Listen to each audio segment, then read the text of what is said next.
Okay. Oh, I always get, in our software, we have like a waiting, like a green room. I always get, maybe I'm spoiled by that. Okay, cool. All right. For our folks that are joining, we are still working out the kinks, getting everyone's video up. So just give us 1 second for that. We are 1 o'clock on the dot. Very excited. And then Shay is also here, but she is trying to get in and visible. So Janelle's will be working on that. Hi, you can hear me now? Yes, Ravi, you are live.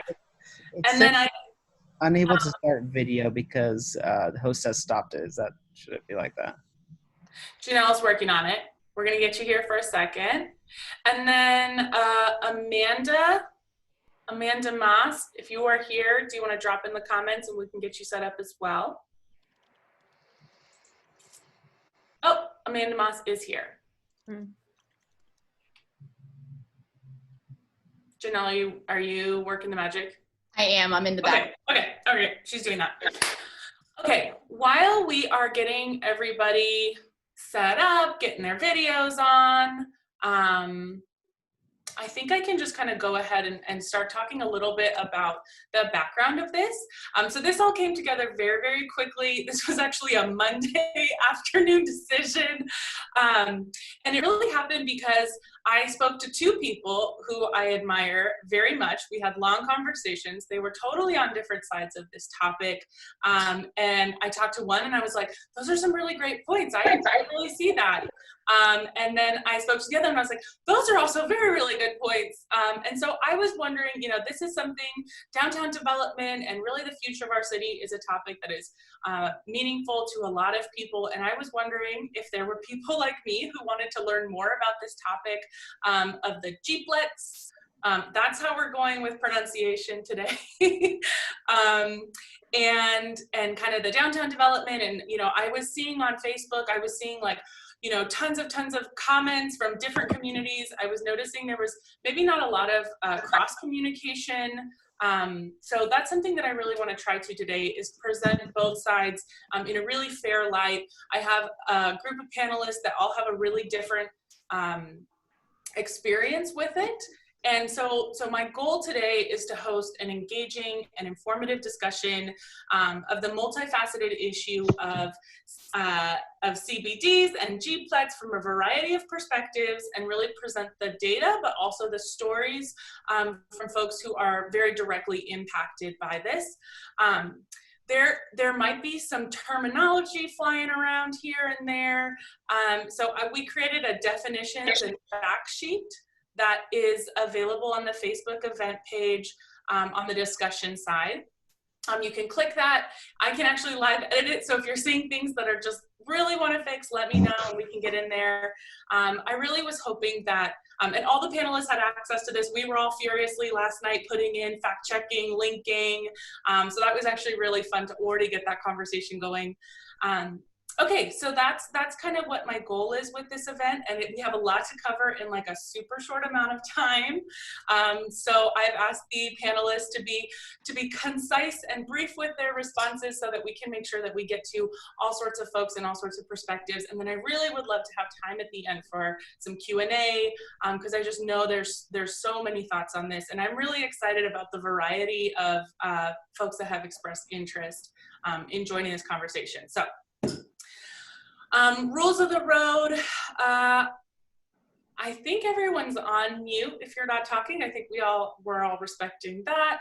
Put comments, questions in the comment section. Jessica Suskin will be sort of moderating that, pulling things forward, so appreciate that.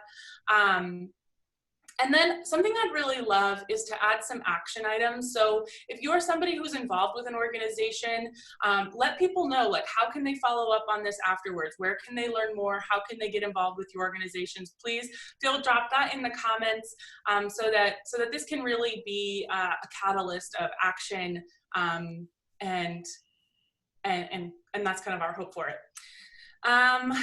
Okay, I think I've covered that. The fact sheet again is in the Facebook event. I'll just probably pop that link into, or if Jessica, you wouldn't mind popping the link into the chat as well, that would be fantastic. Okay, and we're getting some clarifications already. Comments are working. All right, so how this is gonna run is I'm gonna do a little bit of sort of setting the stage, and then Zach is gonna do a quick crash course in some of these topics because he's been in the weeds in a lot of this, so that if you're new to this and you have no idea, what is a GPLET, how do we pronounce that? You're gonna be fine because we're gonna do a quick crash course so we're all kind of on the same page about the conversation. Okay, so why are we talking about this now? Why did I feel it was important to like quickly throw together a panel and have a conversation on this? So 2 weeks ago, the city of Tucson was considering the expansion of the central business district to include a larger area of downtown and the surrounding neighborhoods. I'll throw up a map on that too. So they were going to continue, they were thinking about voting to continue the government property lease excise tax, GPLET, which so that was kind of, they're different issues, but they're sort of connected. Zach's gonna clarify that in a sec. So the vote was actually delayed because of a large community outcry. There was a lot of communities and grassroots organizing around this that had some concerns, and so the vote was actually delayed. So the primary concerns that we've been really seeing on this was maybe there was a lack of transparency about the process and impact of what's been done this far. Is this program working for everyone? How do we know that? How do we measure that? There were specifically some concerns around the methodology of the findings and conditioning report, and what was or wasn't included in the CBD, so just a lot of questions around that. There was also concerns that continued investment would result in displacement and gentrification of the neighborhoods surrounding downtown. So that's a big question that a lot of people have strong feelings about and a lot of very valid concerns. There was also a third point that there's kind of been, we're sort of good enough. We've done a lot of investment, we've put a lot of money into the downtown, and maybe now it's time to relook at other options for bringing growth downtown, maybe looking at problems of transportation or other things. So that's another thing.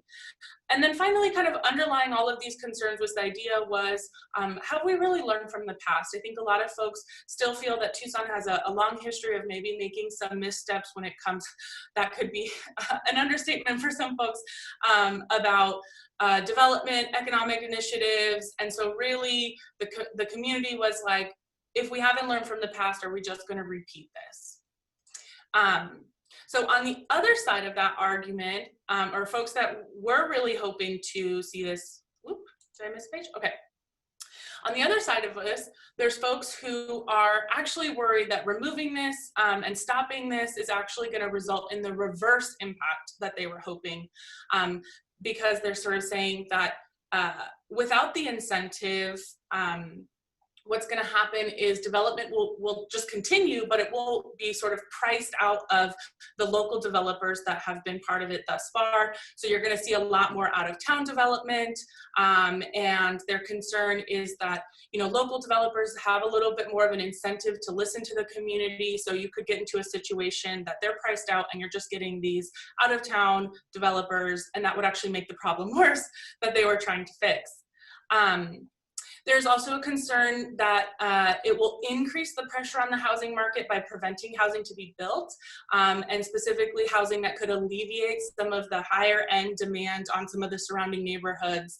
And so there's questions that could actually make the problem worse, understanding that we have a current housing crisis of not enough housing.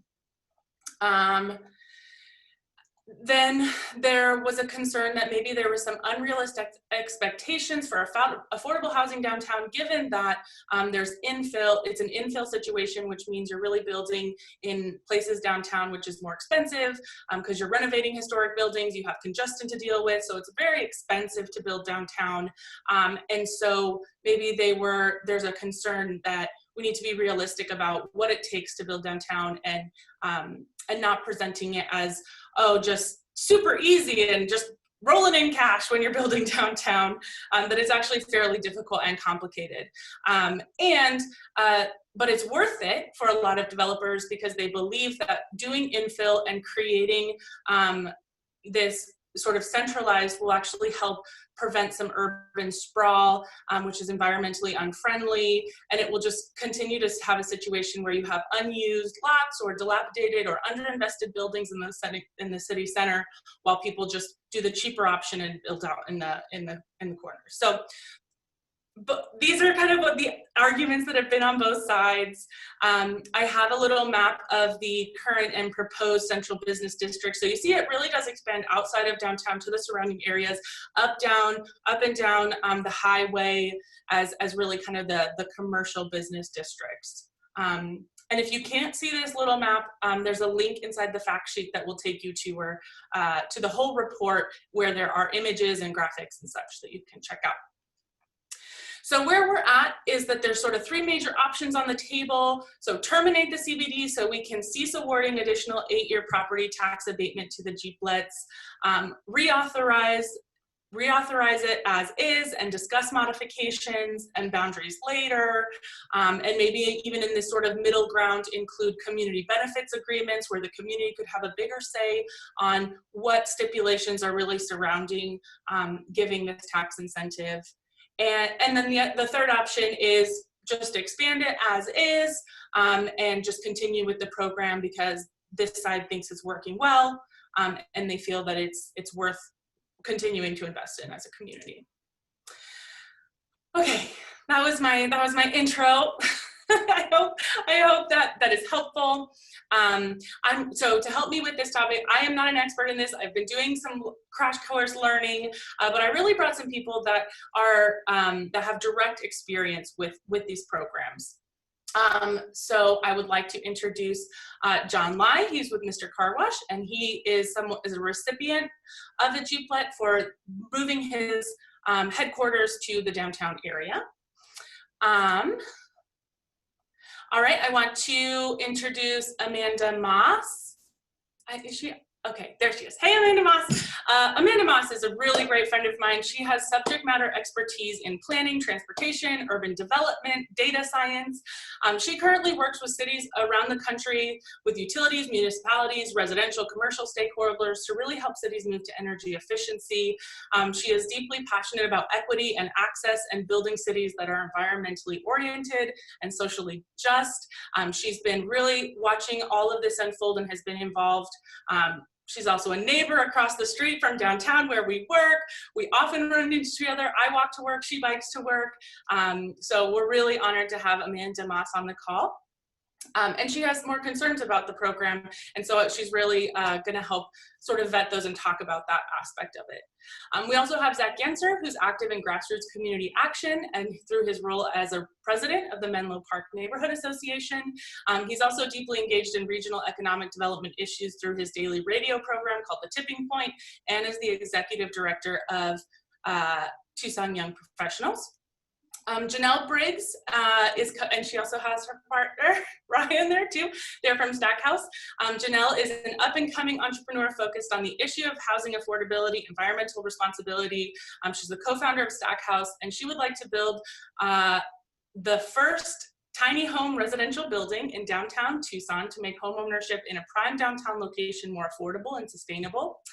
She secured land and has successfully completed the WeFunder campaign, but she needs access to the GPLETs in the future to obtain the housing affordability benchmarks that she's hoping for with her business.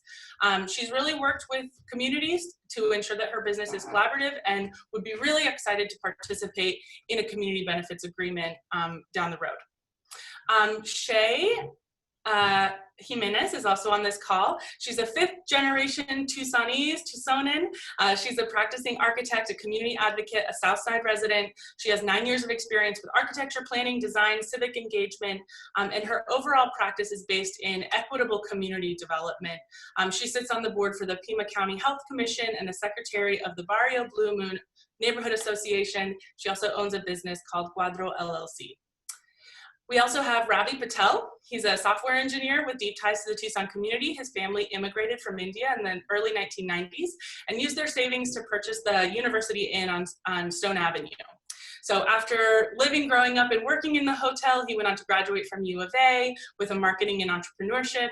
In 2019, he decided to pursue his own development project with a significant investment from his family savings, and he decided to purchase the Regal Inn. 1222 South Freeway, a sort of rundown motel on Tucson's southwest side, and redevelop it into a unique boutique hotel. So really in a similar way, Ravi's parents purchased the University Inn to provide for his family. Ravi's really hoping to do the same thing for his growing family as well. Okay, and then if you don't know me, I am Dre Thompson. I'm the Executive Vice President of Startup Tucson. This is not a Startup Tucson event. I should say that, otherwise Liz would be mad. This is just for my personal interest. So I'm really glad to be able to moderate this panel. So with that, Zach, I would love to kind of turn it to you to talk about a little bit of a crash course and the three major topics we're going to talk about: who gets it and how, what is the impact measures, what alternatives out there. That's going to be the focus of our conversation. All right, so Zach, take it away. Hello, thank you. Can everyone hear me? Awesome. Well, Dre, thank you so much for putting this together. And you and I have a bit of a similar story. You kind of mentioned my bio, but really got involved in this topic through some neighborhood advocacy, through some work with some of a local group called the Barrio Neighborhood Coalition, my day job as well is how do we create a community that thrives, engaging young talent and young people. And so this all kind of really came together. Jane Jacobs, famous urbanist, wrote that cities have the capability of providing something for everybody only because and only when they are created by everybody. So I think that the conversation today is really critical to how we do that. I'm just kind of going to give a quick kind of fact sheet, quick background. Zach, I'm getting some like fuzziness. Is anyone else having that? Yeah. Okay. For my voice. Is my face fuzzy or my voice fuzzy? Your voice is fuzzy, but I think it's good. Okay, perfect. So how did we get here? Quickly, just a quick history. In 1996. It sounds like something scratching your microphone. Is that better? Yes. Okay. In 1996, the Arizona State Legislature passed the government property lease excise tax as one of only a few state-provided tools to incentivize development. Basically, local jurisdictions can lease property they own to private property or to private parties, and then collect a lease excise tax, since property taxes aren't levied against government-owned property. And the reason why that is an incentive is because most usually, not always, but most usually, an excise tax is a bit lower than a property tax, and that lowers operating expenses for development. So the developers who are either listening or in the chat section are the experts on this, but that's what I understand to be what the incentive is. 80% of the excise tax collected through the term of the GPLET goes to local education. It is a lower amount than if there was no abatement of a property tax, but there is money that does go to local education as well as local jurisdictions. The term of the GPLET can be up to 25 years, as the state has allowed. And basically, the taxpayer has to benefit in direct and indirect ways more than the developer of the project benefits. And the developer has to pay for that economic analysis, but is blind to it. And so they don't get to be a part of it. They don't get to see it. It's managed by the city, but a third party does the economic analysis. This is really quick, I promise, but I think where this all starts to shift a bit is that the state legislature reformed the GPLET in 2017, saying that developers applying for a GPLET could choose one of two forms, either an 8-year GPLET abatement in a central business district or a 25-year excise tax. And what's interesting is that the GPLET can actually be given anywhere in the city. The GPLET itself, the state-given economic incentive, can be anywhere within city limits. The piece that we're talking about today, and I think one of the reasons why it gets a little confusing and how we talk about it politically, maybe even more than policy, is that in the central business district, which we'll get to in a second, an 8-year GPLET can be provided that abates a majority of all property taxes and excise taxes within a certain limited area called a central business district. Granting of that GPLET is discretionary. So you can have a GPLET, you can have a central business district, your city council or your whatever jurisdiction is over it makes all the decisions on whether they accept that GPLET or not. A central business district has to be established by a local jurisdiction. In 2012, the city of Tucson passed a resolution to create our central business district. It can't be more than 2.5% of the planning area of the city. Our current central business district is about 1.4% of our planning area. The proposed expansion that got postponed earlier in September would only get us to 1.82%. So even then, the city of Tucson is choosing not to fully maximize our central business district. The two other quick points, Dre, and then I'm looking forward to not talking too much more. But the central business district has become a little bit controversial because of both how it's shaped. And some have argued that the reason it can't be, I think, any wider than it is long, something like that. And so there's a neighborhood inclusion in that, and how does that process happen? And then also the big one is that Arizona revised statutes basically say that a CBD has to be around and has to be created in slum and blighted areas. And so this technical definition of what slum and blight means has some very kind of negative connotations that we see showing up in a lot of the dialogue around this conversation. A couple things that are really interesting about our GPLET, and then I'll stop, is only 3 of the GPLETs that the city has given since, like pre-2012 have been that excise tax. It's kind of an old school version of it. Since 2013 or so, someone on this call can probably check me on that, all the GPLETs given out have been that 8-year abatement. And so that is why you'll hear about this 8-year abated property tax. Something that I just found out that I don't think a lot of people know is that a developer has to actually pay to the city what kind of constitutes a rent of about 10% of what they would pay of the property tax. So whatever they were going to pay in property tax, they actually do pay the city 10% of that over the course of the GPLET. 9% basically ends up going to the county to disperse to education partners. That's elementary schools, that's high schools, that's community colleges. Obviously, it's a tenth, a little bit less of what the county would get to distribute to public education than if there was a full property tax being paid. But the analysis that the city has to go through is basically that a property that doesn't have much going into it is going to bring in construction tax and sales tax to the city through development. It's going to go through an 8-year abatement. And after that is going to be an increased, property taxes, direct benefits, and then indirect benefits, which can include things like jobs and economic development and foot traffic and things like that. 22 of the 25 GPLETs that have been awarded since 2012 to local developers, and 20 plus are delivering or are set to deliver on the direct benefits required. So the city right now is going through a process of fleshing that out as asked by the community around accountability. The city has also, for about the last 9 to 12 months, been working on enhanced criteria for figuring out how we say yes to GPLETs and why we say yes to GPLETs, and basically developing even more kind of community benefits agreement format to the GPLET. So that kind of brings us to today. The CBD and the GPLET are 2 different things, but as you can see in this case, there's a lot of overlap and a lot of reasons why we talk about them both at the same time.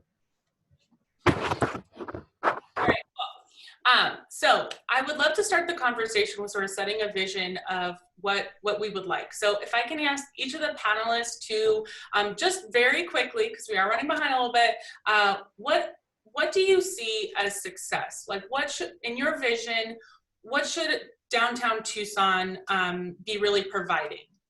And I'm gonna start with Amanda Moss. All right, thanks for having me, Dre. I guess, you know, I think for me, like hearing a lot of this conversation, getting immersed in it over the last, couple months since it's really sparked up in the community, has been just wanting to have more of a seat at the table and having like strong processes that are meaningful and deliberate and not just based on whether a developer or a business owner is willing to engage in a agreement with the community and neighborhood, and really having some of those systems built into the process. And from what I've been hearing, it also sounds like this expands beyond really GPLETs and the CBD and into the development process in Tucson generally and across the board. And so I think for the most part, like what I would like to see, and I think would be helpful in at least taking a first step forward, is bringing people to the table, having meaningful and public participation that's not like placating, and actually giving that ownership to the community. And so I think that would be a really great place to start, as well as some of the other community benefits getting baked in more into the GPLET requirements. Awesome, thank you. Shay, how about you? What's your vision? What's needed? Yeah, so I guess I'll like be a little more broad. I mean, for me, when I think of downtown and a thriving downtown, I don't want to just see wealthy luxury housing and, big box stores. I think what was great about Tucson, I've lived here my whole life. My family's been here for 5 generations. My great-great-grandmother, her home was destroyed in Aloyo during the creation of the TCC. So there is a lot of historic trauma here with the Chicano community. And, people have to understand, like, in Tucson, the racial divide we have is brown and white. And pretty much we live in a segregated city. South of 22nd is brown. North of 22nd is white.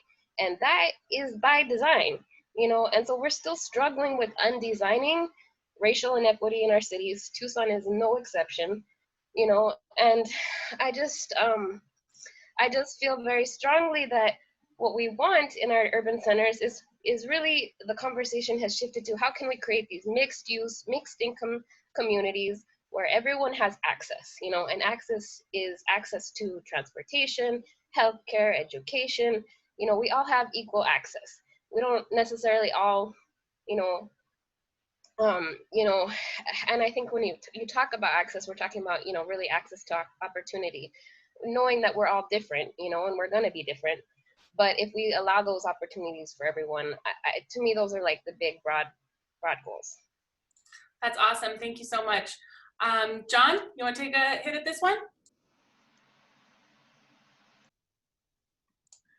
So the question is, what is the vision, or restate the question for me one more time. What does success look like for downtown Tucson? Just briefly, what is what is a successful? Yeah, so I would zoom out just a little bit and say so Tucson, right? Our economy, in my view, is not as strong as it ought to be, and we have kind of a couple large players that we have too much of a concentration in defense with Raytheon and Davis-Monthan, and then the government sector. But our private sector, the diversification of our private sector is not as diverse as it should be, in my view. So this is not all about the economy, but the economy is central to this equation, right? So creating more jobs, attracting more businesses, to me, is really important. But that's not at the expense of displacing people on the lower end of the socioeconomic scale by any means. Tucson, the sad fact is that close to 25% of our population lives below the poverty level already. And so I'm not as well versed as some of the other panelists here, but does Tucson have a low-income housing shortage right now? Does it? Okay. Yeah. Yes. Certainly in the downtown area. Yeah. Oh, in the downtown area. Well, so prime real estate is going to come at a premium, right? And so you don't see a lot of low-income housing in Manhattan. But at the end of the day, and I'm going to stir the pot here a little bit, right? So if the goal is to create more jobs and higher paying jobs, and take exception to the comment about big box. I don't know, is there a big box retailer in downtown Tucson? I'm not familiar with one. But at the end of the day, can we all not peacefully coexist, but it's a giant ecosystem, right? So there's lots of stakeholders involved here. And for us, why we chose, and I actually call ourselves in the shadows of downtown. So I jokingly say we're on the other side of the railroad tracks. But when we first moved here, the building that we were in, we didn't displace anybody. It was vacant for 14 years. It was dilapidated. I can send pictures after this to show you guys. It was literally a crack house. So shuttered. We invested over $5 million into this project, lifted the neighborhood, didn't displace anybody again. And I think helped make this 6th Avenue corridor that we're on, and then you see just this kind of natural, all boats rise with the tide. The church next door to us invested a similar amount of money, and over time now, in a relatively short period of time, there's been some beautiful things happening on 6th Avenue, which is terrific. So it's spreading, right? The project that we more recently did, what we call South Campus, which is right next to Tap and Bottle, that was a underutilized and in really bad shape former furniture showroom. So it was like a little retail shop. But what we did, working with the Arizona Historical Society with deep respect for the architecture and the history of the building, was we wanted to respect it, and we wanted to complement what all the bones that were there. And it was a former O'Reilly car dealership way back in like the 1920s or something. But from an economic standpoint, it made no sense for us to spend the $7 million that we did for the South Campus project when we could have gone anywhere else in the city and done a brand new building and been happier. But we chose to be in downtown Tucson because at the end of the day, for us, as we're building our organization, it's about people. And, a universal, I think, objective for most CEOs is attract and retain the best talent possible, because our business is all about people. And what we have done in, again, a relatively short period of time is become a really good employer, right? And at the end of the day, the statistics are real. We have 5,500 employees nationwide, but 200 employees in our headquarters. We've added, in the time that we received the GPLET, 35 additional jobs, of which 30 of them are north of the $54,000 requirement. Our average salary across the 200 employees is $92,000 a year. So, this notion that it's not helping others is completely false, right? So we're creating more jobs, we're lifting the neighborhoods, and bringing more. I'm going to get to my next question. I'm getting worked up. I'm on a roll. I know. Pause. But I heard I'm feeling opposition, so I want to get my thing in. Don't worry. We're going to give you another chance to talk about the impacts of those particular projects. So, but you're believing in Tucson in general, more diversity in our economic. No, I think the central question, and is Tucson about growth, right? And growth in the right way. Or is it, a more provincial, hey, let's keep things as is, and that's not going to attract businesses. All right. Awesome answer. Don't worry, John. We're going to get back to you on those other points. Just hold it in. Okay. Can I hear from Zach very quickly? What's your vision of a successful downtown? My vision for a successful downtown, I think, matches what I've heard from the many, many generations of families who are in Menlo Park, who say that downtown has been a place where they shopped and ate and engaged and walked through to high school when they were children. I think that our downtown is going through some fantastic growth. I think there's some work that we can do on making a downtown for everyone. I think that looks like utilizing the GPLET, as other cities in Arizona have, to incentivize affordable housing. That has happened in downtown areas.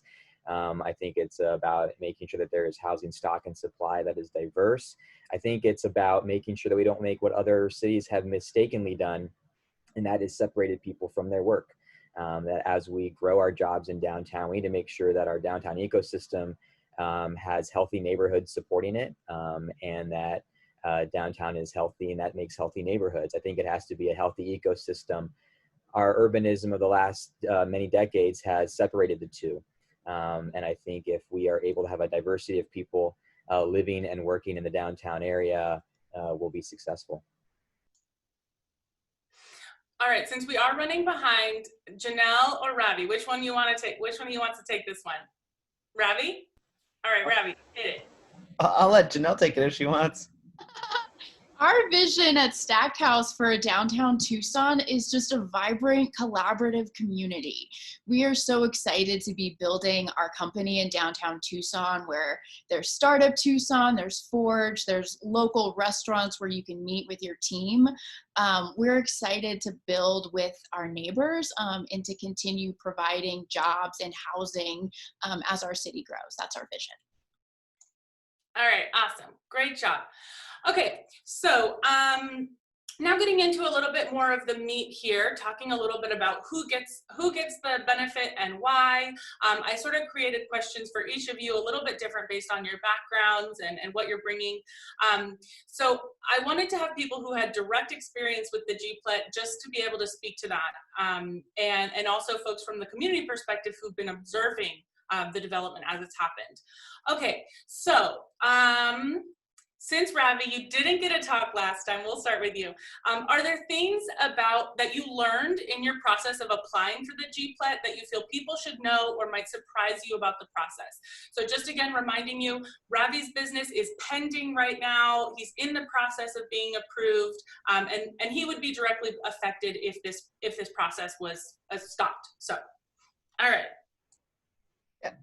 Yeah, so I would describe myself, as a local. I mean, I'm not a big shot developer or anything by any means. I'm local, born, raised, not born here, but raised basically since I was 4, went to U of and all that. But it's for small business in which my family, we have a small business, it's not entirely easy to qualify for the GPLET. You have to double the value of the property. And the benefit to the public has to exceed what the incentives are given.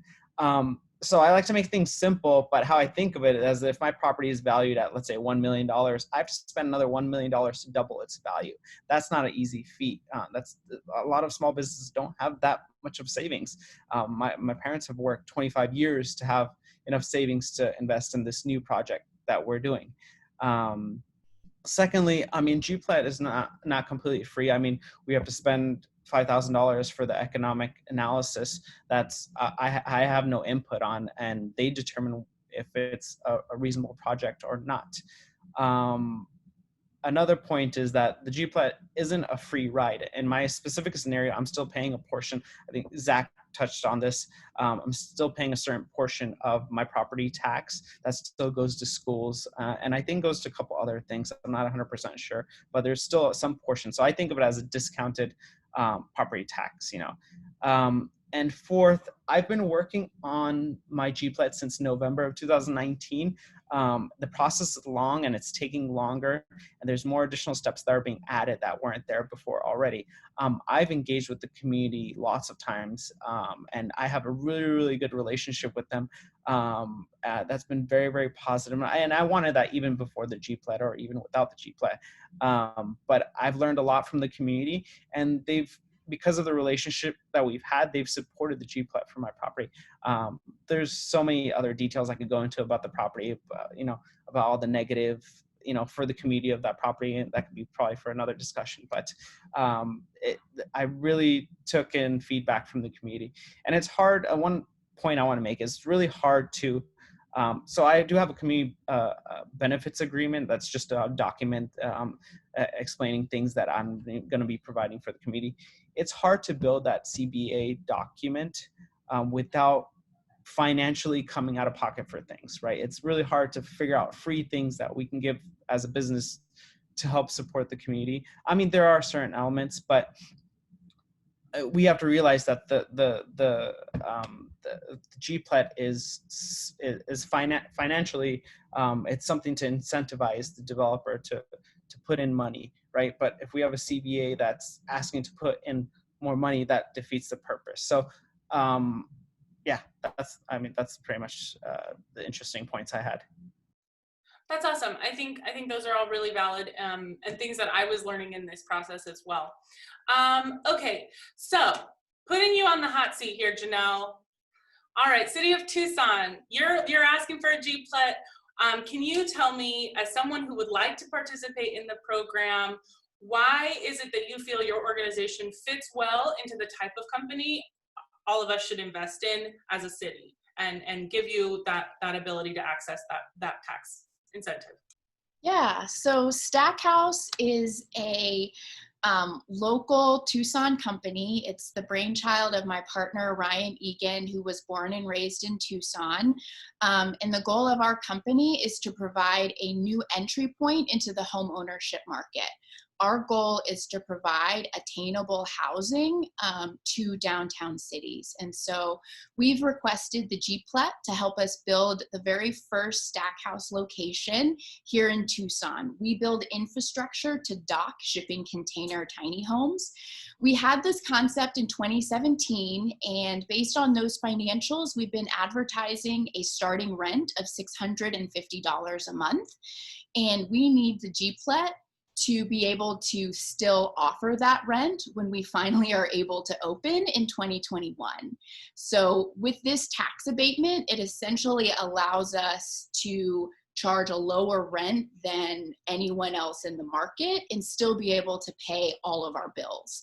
And so that's what a program like this does. It reduces the expenses that a business has to pay so that they can provide a benefit to the city. And in this case, our benefit is lower rent. And then looking forward for Stackhouse, we want to anchor our business where we build our first location. And so if we build our first location in Tucson, we'll eventually build our office here. And our long-term goal is to build a manufacturing center for our container homes in Tucson as well. And so our long-term plan is to anchor the future of the housing industry in Tucson, similarly to how Silicon Valley is the tech hub.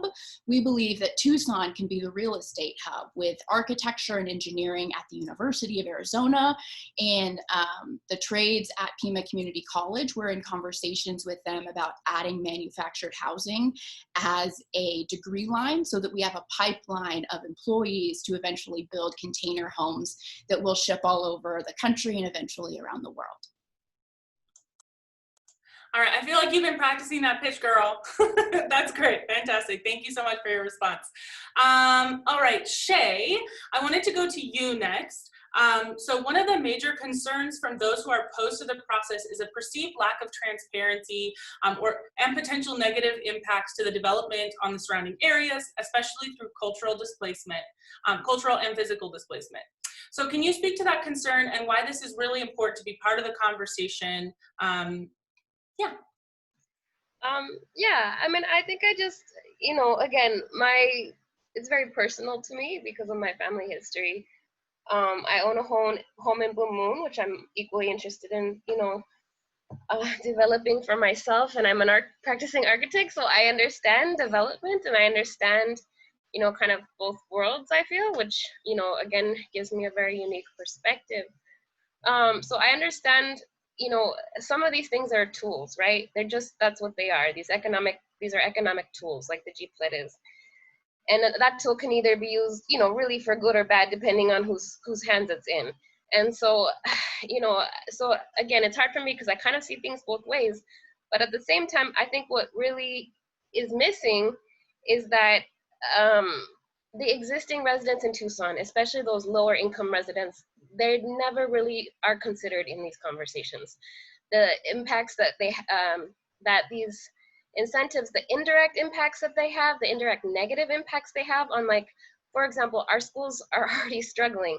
If you go to Southside schools, we do not have the same opportunities that the Northside schools have.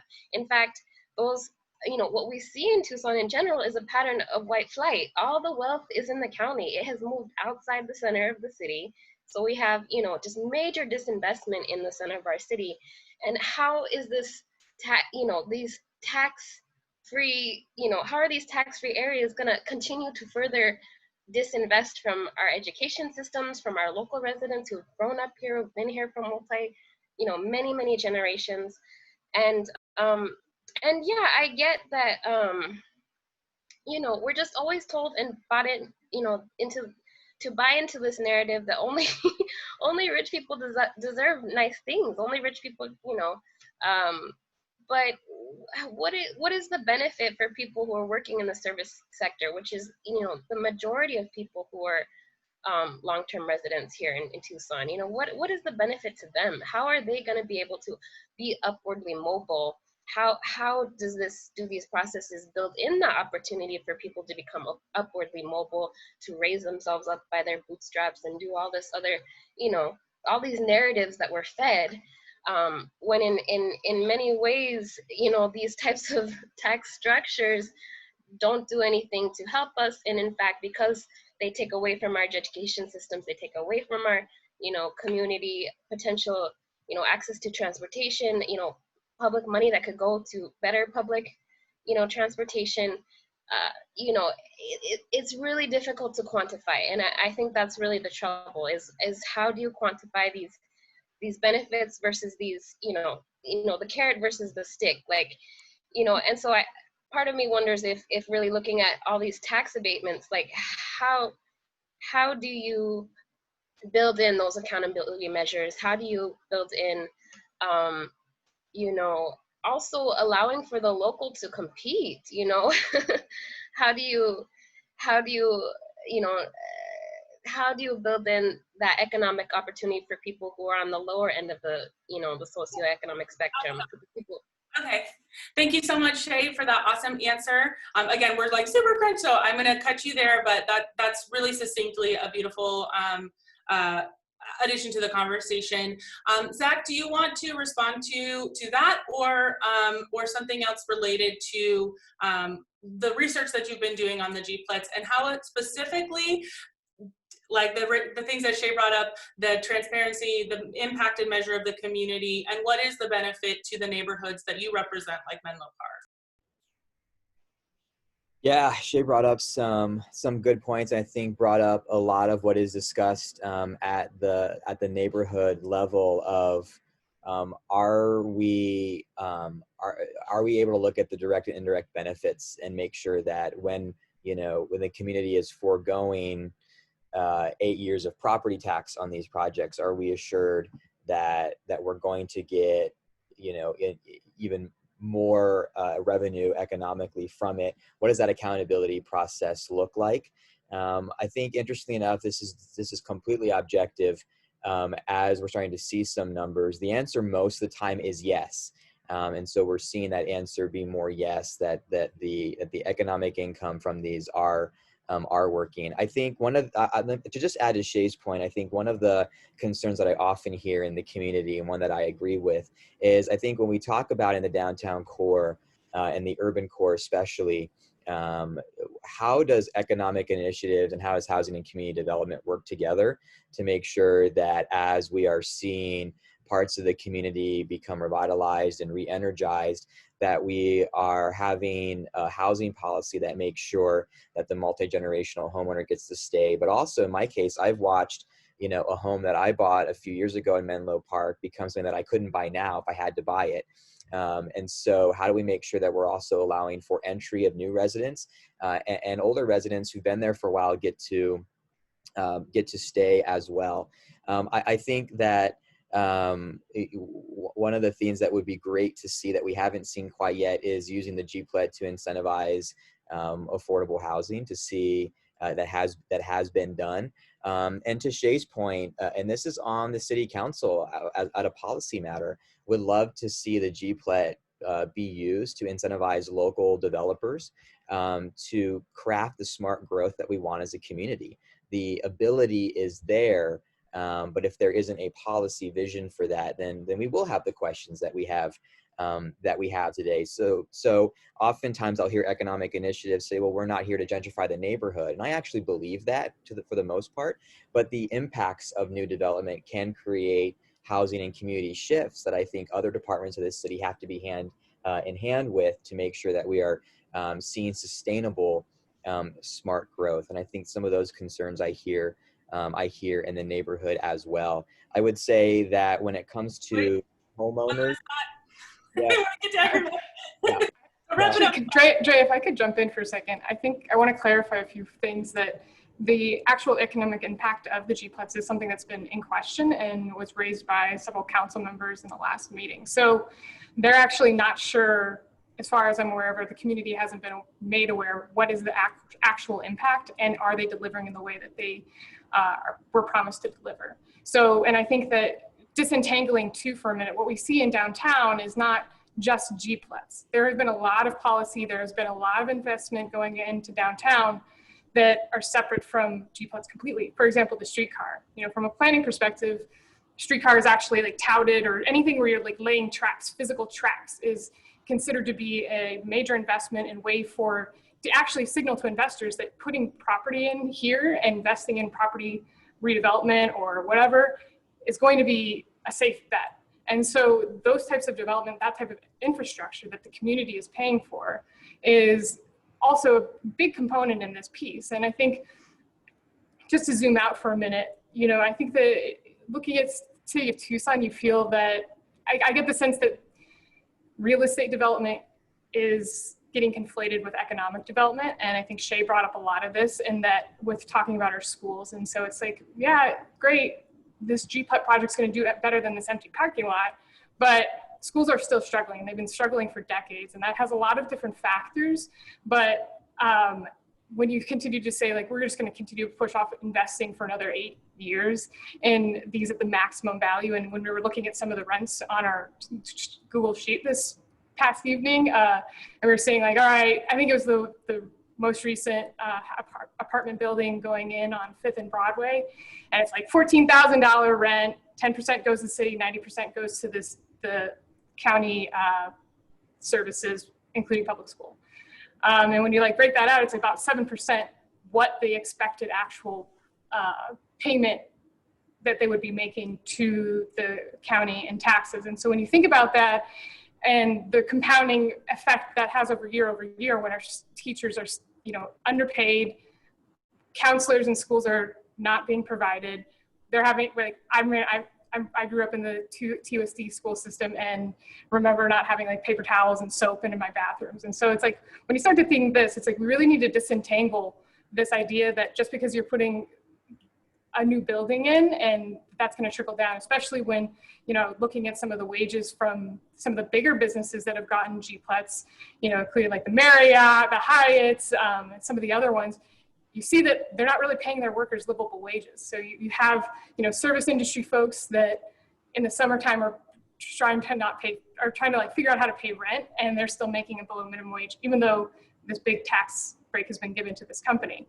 And I think another big notable, one more thing I think is important, because the local businesses have gotten predominantly a lot of the GPLETs, but notably, so in total since 2012, $44 million has been passed out in GPLETs, but 25 million of that has gone to these 5 different developments, some of that are in the works, and those are the big, like, out-of-state developers, including the Marriott, Hyatt, and Gray Star development going over where the Flycatcher was.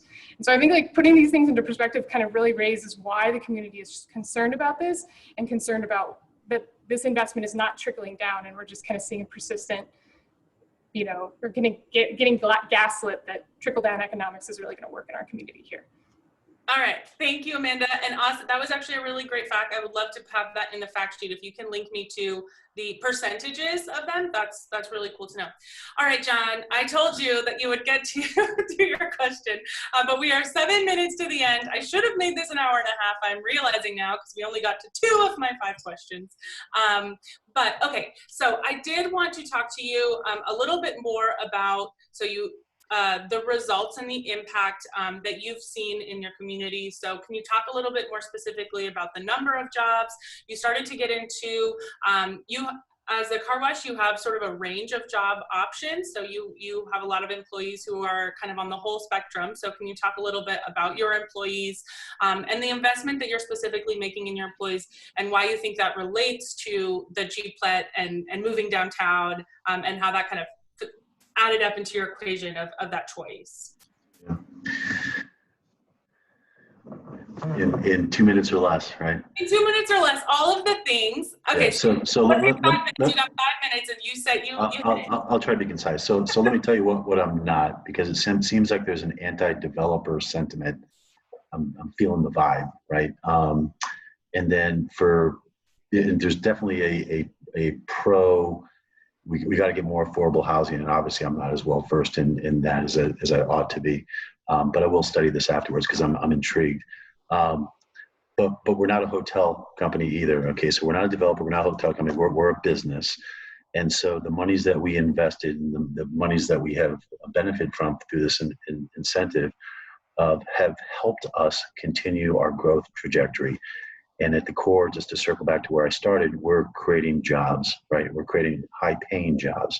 And so to Amanda, it is trickling down, okay? And if you want to talk about what we're paying our average frontline hourly worker, I'll be glad to share any statistic with you. We can exchange emails offline in terms of what we're doing as a company to lift their lives, to raise their wages, to offer more benefits to more people across the spectrum. Because if they're struggling and some fat cats, which again, I can feel the energy in this call, are benefiting by, then our whole social fabric starts to melt down. And I think right now, to zoom out, Amanda, we have a nationwide issue of have and have nots. The middle class is shrinking. We have this disproportionate large concentration of wealth. You know, it was Bernie Sanders' platform that projected him to such popularity, because it's true, right? And in Tucson, right now, and I think it was Shara, you mentioned this 22nd Street divide between the whites and the blacks. You know, our company is beyond colorblind. You know, when you look at our management team, most of them don't have college degrees. You know, most of them have come from the other side of the railroad tracks. But we're creating tons of opportunities for tons of people. And so I think it's important just to say, and I'll stop here, Dre, is that, listen, there's concrete and steel and glass and all these things, right? But what goes inside them? It's people, right? And so these things are all being created to put people in place, either through housing or for jobs. And they're all important, right? And so I think what we're all trying to sort out is, how do we make this thing manageable? But if there's a feeling that incentives are just fattening the wallets of, you know, a very small percentage, I don't accept that, because what we're doing is pouring it back into making sure that we're spreading it, because we're a very egalitarian organization. So with that, Dre, I'll turn it back over to you. John, I threw you a little in the hot seat here. We do have three developers on here, so actually four. I share out to your developer, but we do have a lot of developers. But I knew you could handle the heat. I really respect the work that you do. So I'm really glad. This was sort of an experiment to me, because I was trying to bring together the two different communities that I had been hearing and sort of battling on Facebook, and I was hoping to bring everybody together. I really appreciate each one of your perspectives that you've brought to this. I really hope that for those of you that are on the call, this has sort of, what John said, sort of whet your appetite, got you curious about getting involved in your community, being a part of the solution.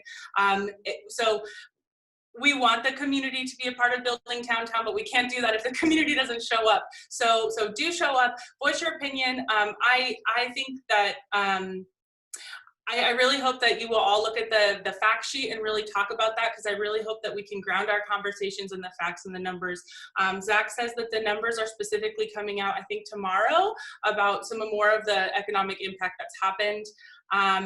So I really want to thank everyone that has participated on this panel and shared this very touchy topic, but I believe each and every one of you is a really important part of Tucson and what makes Tucson important.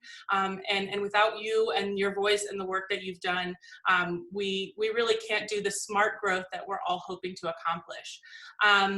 So with that, this whole thing will be recorded and will be posted online, so feel free to share. I hope this can be a discussion starter for all of you. Panelists, I hope y'all can get each other's emails and continue to battle it out offline. So with that, Zach, I feel like you should close us out. You have that radio voice that really gives us a close out. Putting you on the spot there. Oh man, I was not prepared for this at all. Dre, your voice is awesome. Let's end on your voice. All right. So thank you so much for participating in this experiment of just really good dialogue. This is what makes Tucson Tucson, is that we can have these types of conversations. We can be on different sides. We can have, you know, different opinions. But at the end, I think our first question, everyone has a very similar vision of what we want downtown to be, which is inclusive, vibrant, economically viable, and a really beautiful place for everyone to work, play, and live also. Okay, all right, everyone, thank you so much for participating, and keep the conversation going. Thanks, Dre. Bye. Bye, everyone. Thank you.